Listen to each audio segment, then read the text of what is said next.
you're chilling with one of your friends. Let's call her Jessica. Now, Jessica starts to talk to you about how she's planning on starting a garden in her backyard, and she asks you if you would be up for helping her. So far, you've been listening to Jessica nodding along, and then you ask her if she actually plans to carry this out.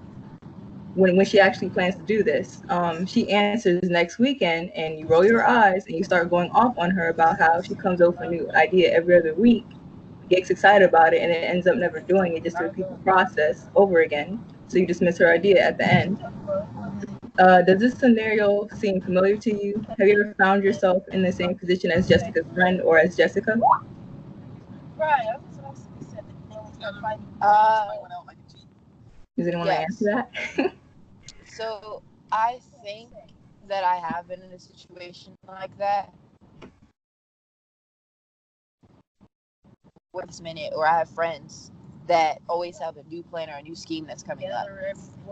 For example, um, one of my friends had recently told me about like how he wanted to go to Japan on the spur of a moment, and I was telling him that like our school had a whole bunch of different like study abroad programs. Maybe he should do those because he would actually receive credit for going.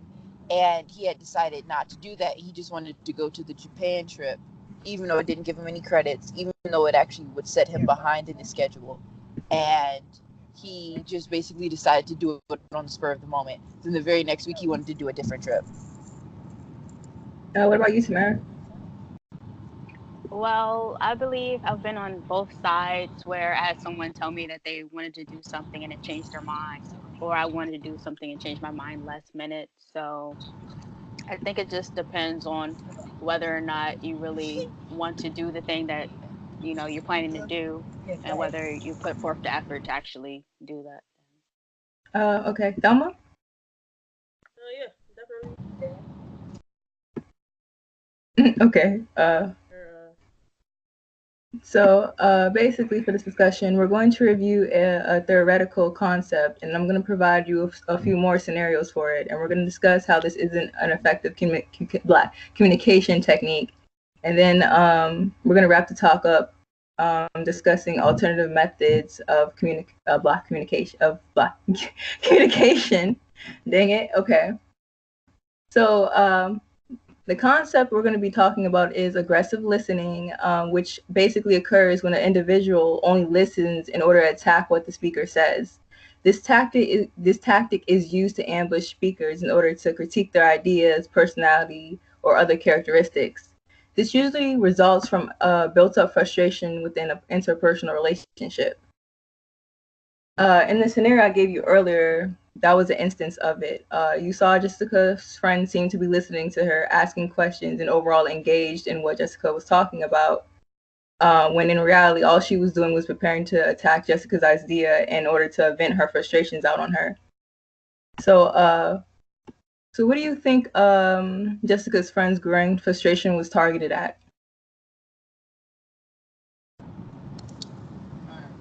Um, I, I the group was mainly not targeted at the fact that Jessica wanted to have a garden, but I think it was targeted at the fact that her friend always does things on a whim, and it was more on her personality or her life decisions than it was actually on the idea itself. Tamara? I agree with Bria as well. I feel as though she's kind of tired of her friend always, making up impulsive ideas but never carrying them through. Roma?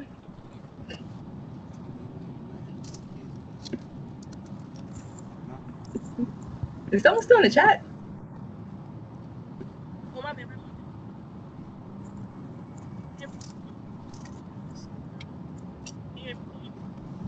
I cannot hear you. Where are you? I'm in my room. Can hear me?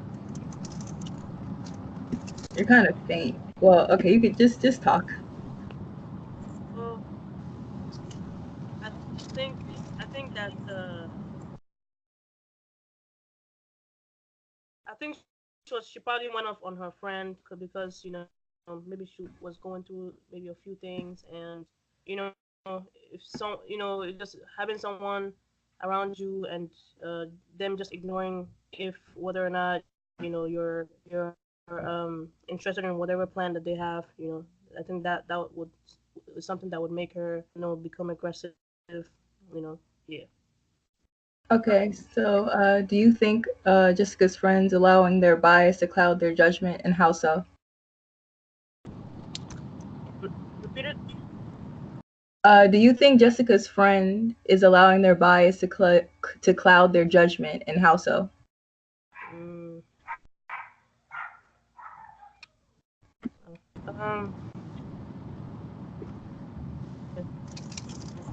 I think that her friend is allowing themselves to have their bias cloud their judgment because simply for the fact that, like I said, she was talking about a garden and the friend attacked her for her personal like decisions or her habits. So that alone is what, like, at the situation at hand, you should have been looking at the garden, not what Jessica quote unquote always does. So that's definitely a play in which your biases come out. Tamara? And you mentioned aggressive listening, so she wasn't really focused on, her friend's idea of making the garden, more as she just wanted to pull out evidence of how her friend never actually carries through with her plans and use that against her. I have to agree with that, because when you talk about aggressive, it comes in a sense in which when you're listening to somebody, you're not actually listening to what they have to say. Like Tamara said, you're using it as bait. So Yeah. you could be talking about something completely different and they're just going to use it to lace in. Like, for an example, I've had a situation which I was talking about, like, how difficult a class was. And someone attacked me and was like, this is why you shouldn't go to that school. That school is too expensive. It's da-da-da-da-da. And instead of just saying, hey, I'm there to support you. If there's anything you need, let me know. They decided to attack me in my own personal, like, decisions instead of actually looking at what I was struggling with in that moment in time. Yeah. Toma? Yeah. I agree. I agree. Yeah. I agree.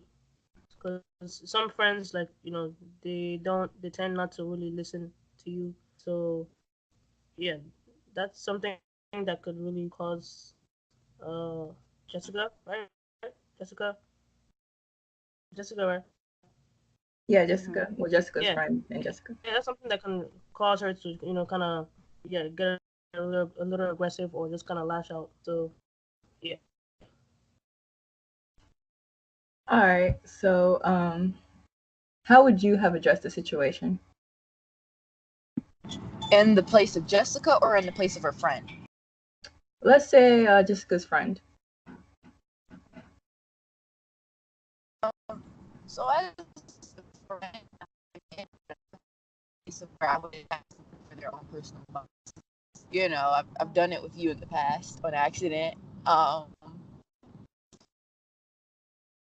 In the place of a friend, I think that I've gotten better in the sense that sometimes I will wait until after a conversation. So I'll listen to them. I'll like remove my biases from that, like of how I feel about that person. And I'll give them advice. And, oh, if you need me to help with your garden, sure. But later on, as we're doing it, maybe, or later on in a different conversation, I would say, hey, can I talk to you for a minute? I sometimes feel as if you do X, Y, and Z instead of just attacking her in that moment. Because honestly, it's a moment of vulnerability, like where she's talking to you about this new idea. She feels enthusiastic. She wants you to join in on it. And when you attack someone and when they're being vulnerable and emotionally open with you, it makes them close up to you. So Yeah. in the future, it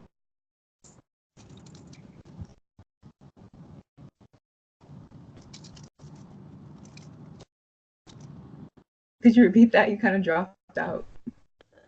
I know that's yeah. I was like, what? Did she complete the sentence? okay. Can you hear me again? Yeah. Yeah.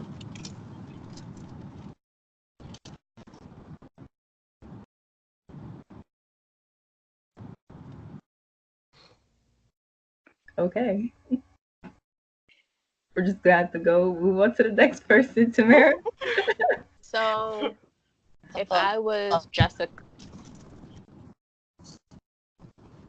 yeah, if I was Jessica's friend, I would rather, make sure that I'm actively listening to what Jessica has to say, because you might not know, this time she might be actually serious on, making this garden and it's important to her. And so I wouldn't want to put my biases into the conversation and basically over talk her or ignore her ideas or just, not pay attention to them. So it's important to rather support her, I would say, with the garden. And if you see that she's like starting to off put the idea, just try to give her some advice on, following through or continuing on with it rather than just dropping it. Okay. Yes, Dalma? I agree. Uh, if I was, just best friend, it's very important to actively listen to your friends. Know when there's something wrong. Know when to just, uh, you know, know when to just speak to them instead of just kind of doing whatever and ignoring their feelings or whatever that they could be going through. Yeah. So both of y'all made good points about how instead of going off, she could have like addressed it in a more calmful manner instead of lashing out on her. I liked how Tamara said that if she found her lacking or starting to like stop committing to it, she could be like a motivator for her to push her to keep doing it. Yes. So it's like there's like other ways you can find solutions to issues you have with people without Creating turning conflict. into creating unnecessary conflict. Okay, so why don't y'all provide a scenario similar to the one like I just gave, like a personal experience with aggressive listening? Mm, God, think. Uh, Well, an experience I can share with you is that I know a friend who's planning to go to Jamaica. So she's Hmm. currently saving up money. But her father is telling her that, he's bringing up all the negative aspects of why she shouldn't go because at the moment she's having a hard time on saving up money. So he's just telling her, oh, you should just forget about it. Don't even try. That can be an example of aggressive listening. Oh, okay. Want to explain how? Hear me? Yeah, I can hear you. Can you elaborate Okay. a little bit, Tamara? Like explain how it's aggressive listening. Well, if she's explaining to him how, she's trying to save up funds and like everything that she needs for the trip, and it, of course, is going to be taking some more planning for her to do that. Um, he's not really actively listening to her or finding ways to like support her with that trip. Rather, he's just pulling out all the negative aspects and all that she needs to do in order to prepare, and that, just like trying to persuade her to not even do it at all because he fears for her safety and things like that and doesn't want her to travel alone. Okay, okay. Thelma? I didn't really think of a personal experience. Yeah. So you can't think of any time that you may have been listening to somebody and instead of actually listening, you may have just been like gearing up for like an argument or something like to poke holes in somebody's statement or anything, or have it being done to you. Uh, uh, I mean, well, I guess I do have experience that. You know, in the case of, um,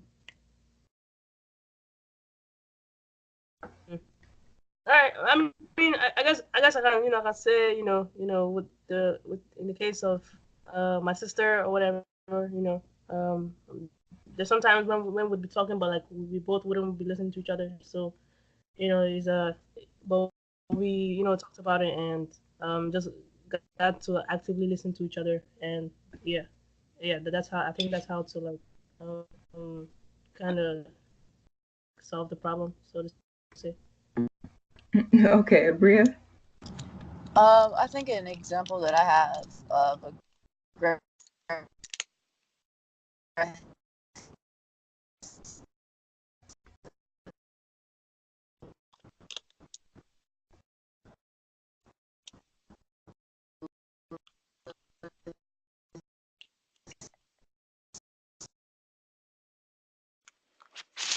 Yeah. I don't argument about it, I and I was think we telling can hear them you. about it, and I was Oh.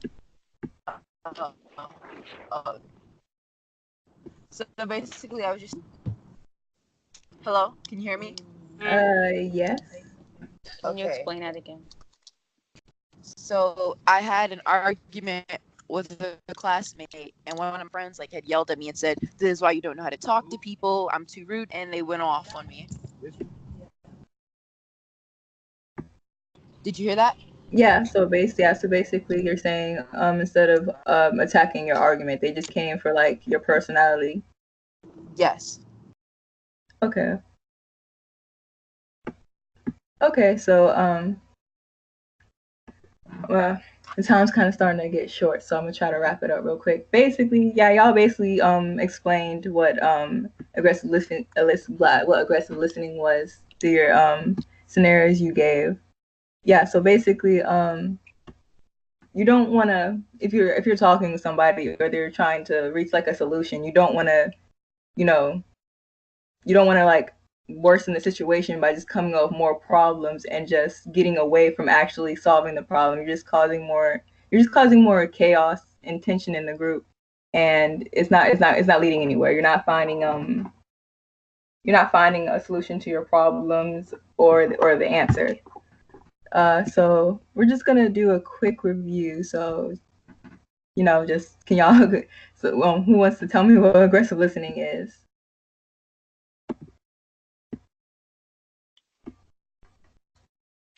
Don't be so eager to raise your hands. Well, Tamara, I'm calling you because From the discussion we had, I could say that aggressive listening is when you are not actively listening to someone to what they have to say, but rather you are um, looking for like negative things that they have to say and um, using that to basically say all the negative aspects that you have about that person rather than the situation that they're talking about at hand. And that could just lead to conflict between the two people and a lack of understanding between both people. okay, yeah, that's basically what it is. So, can you please tell me how you plan on to reflect on aggressive listening and how you might use this in future interaction with others? When I interact with others in the future, I plan to not be quick to be judgmental of what they have to say, but rather listen actively to what they're trying to tell me and to not include any biases that I have, but Okay, rather and if use different other techniques that will, in a calm manner express yeah, how I feel to them. So, okay. Selma, we got to wrap this, make it quick. So hit me with 30 seconds. Go. Well, aggressive listening is listening Oh no no no! I someone. want you to tell me like how are you gonna use this in like your further interactions, like with Yeah, others. so of course. Yeah, speaking to others, my further reactions, I'm just going to be make sure that I listen to them and not use what they say against them. And yeah, I think that's what I'm gonna do. Okay, thanks. Bria, if you're still there.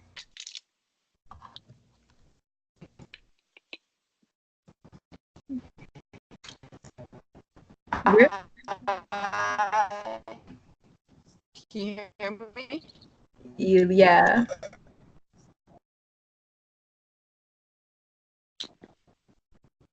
Dang, I think the connection dropped. Can you hear me? Yeah. Hello? Can you, okay. I'm just gonna say I would.